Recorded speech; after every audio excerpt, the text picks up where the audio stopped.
Baik, Assalamualaikum warahmatullahi wabarakatuh. Baiklah, di sini kami dari kelompok 5 yang beranggotakan Selimita Syafitri dengan NIM 2200588. Selanjutnya Vela Amanda dengan NIM 21087318. Selanjutnya Selvi Zaleha dengan NIM 220022086118. Baiklah, di sini kami akan membahas mengenai menganalisis asas-asas BK. Baiklah, untuk materi yang pertama akan dijelaskan oleh Vela Amanda. Kepada Vela, dipersilahkan. Hmm, Baik, terima kasih pada moderator. Yang pertama, asas kerahasiaan. Asas kerahasiaan adalah penting karena menciptakan lingkungan yang aman dan percaya di mana klien merasa nyaman untuk berbicara secara terbuka tentang masalah mereka. Hal ini memungkinkan kolaborasi yang efektif antara konselor dan klien untuk mencapai tujuan konseling tanpa takut bahwa informasi pribadi mereka akan tersebar luas. Yang kedua, asas asas kesukarelaan. Asas kesukarelaan sangat penting karena melibatkan prinsip dasar tentang penghormatan terhadap otonomi dan keputusan individu. Dalam konteks bimbingan dan konseling, hal ini memastikan bahwa hubungan antara konselor dan klien didasarkan pada kepercayaan dan kesepakatan sukarela yang merupakan dasar penting untuk pencapaian tujuan konseling. Nah, Kak.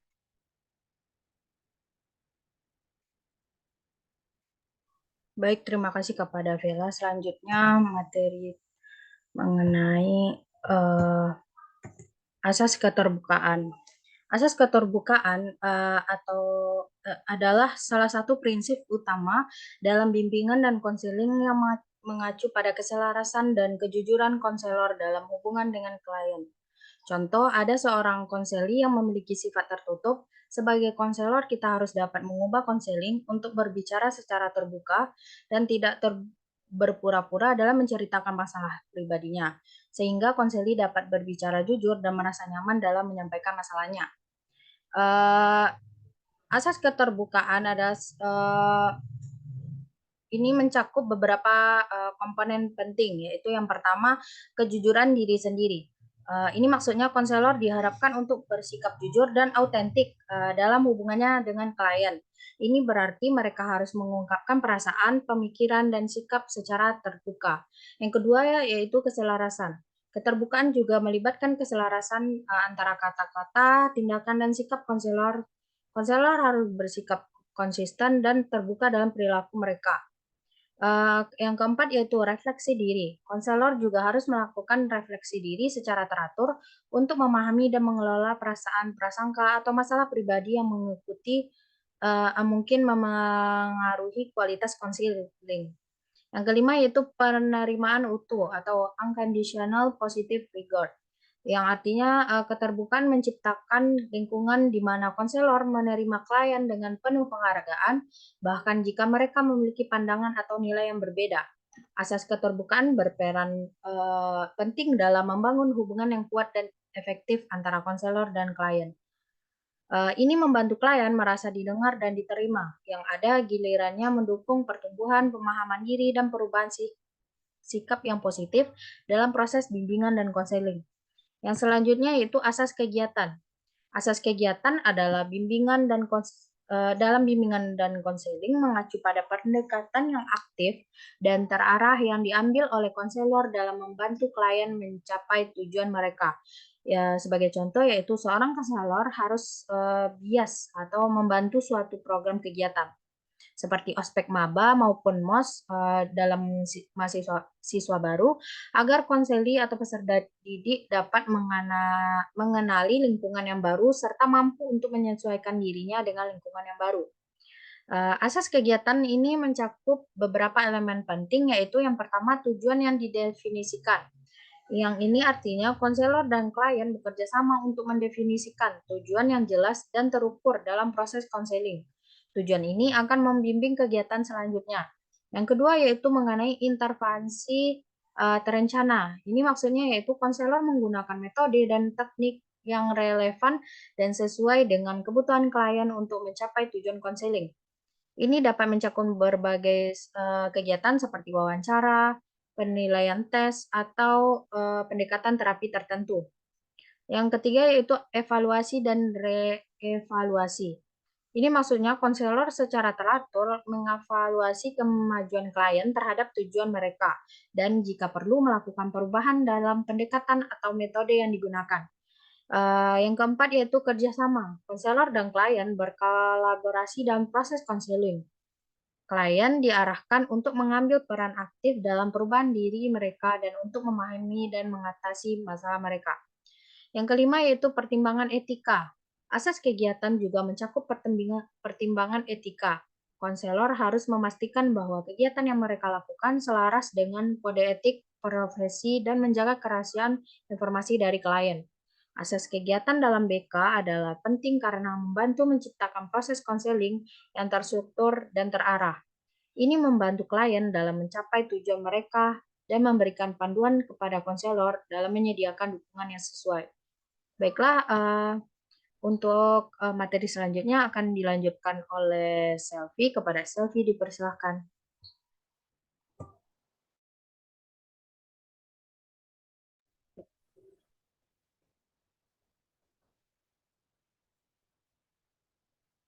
Asas kemandirian.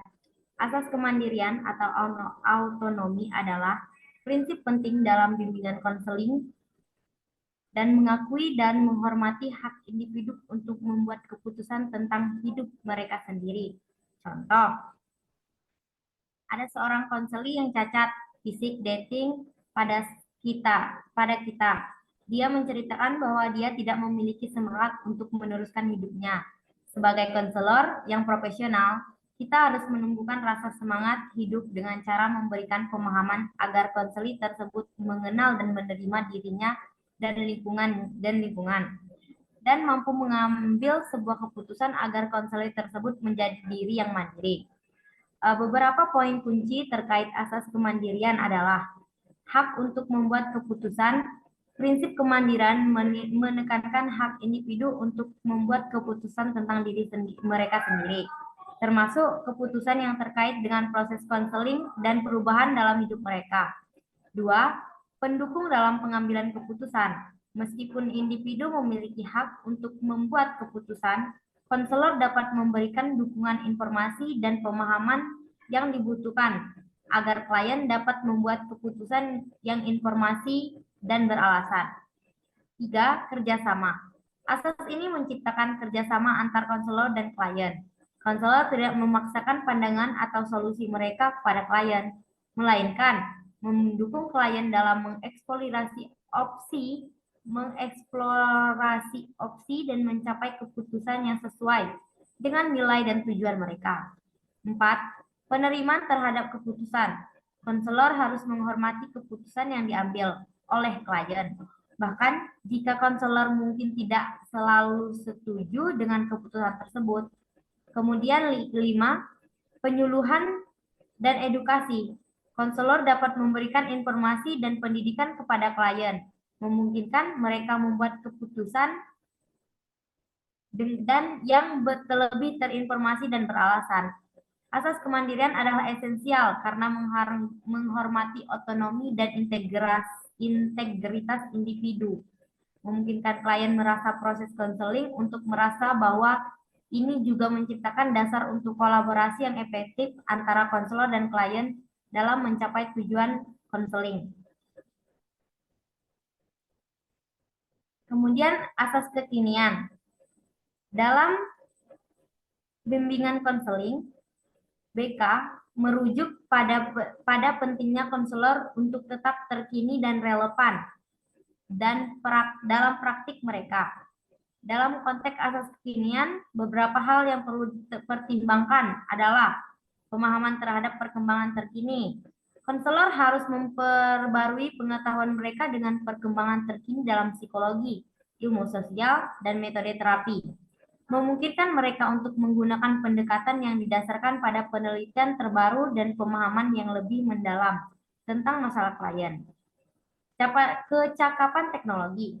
Konselor harus mampu menggunakan teknologi terkini untuk mendukung klien, termasuk telekonseling atau perangkat lunak khusus yang membantu dalam evaluasi dan pengolahan kasus. Kesadaran multikultural.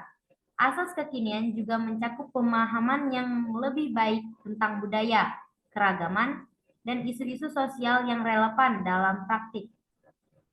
Ini memungkinkan konselor untuk bekerja secara efektif dengan klien dari berbagai latar belakang. Kemudian, penggunaan alat evaluasi terkini. Konselor harus menggunakan alat dan tes evaluasi yang mutakhir untuk membantu dalam penilaian dan pemahaman masalah klien. Lalu, pelatihan berkelanjutan. Konselor harus terus meningkatkan keahlian mereka melalui pelatihan dan berkelanjutan, seminar, dan literatur terkini untuk tetap efektif dalam praktik bidang konselor. Asas kekinian dalam BK merujuk pada pentingnya konselor untuk tetap terkini dan relevan dari praktik mereka. Contohnya, konselor tidak hanya fokus pada masalah yang telah dihadapi, tetapi konselor harus terus memantau perkembangan konseli baik fisik dan psikis. Sekian dari saya kembalikan ke moderator. Baik, terima kasih kepada Selvi. Mungkin hanya sekian dari kelompok 5 yang ingin disampaikan. Kurang lebihnya mohon dimaafkan. Assalamualaikum warahmatullahi wabarakatuh. Waalaikumsalam.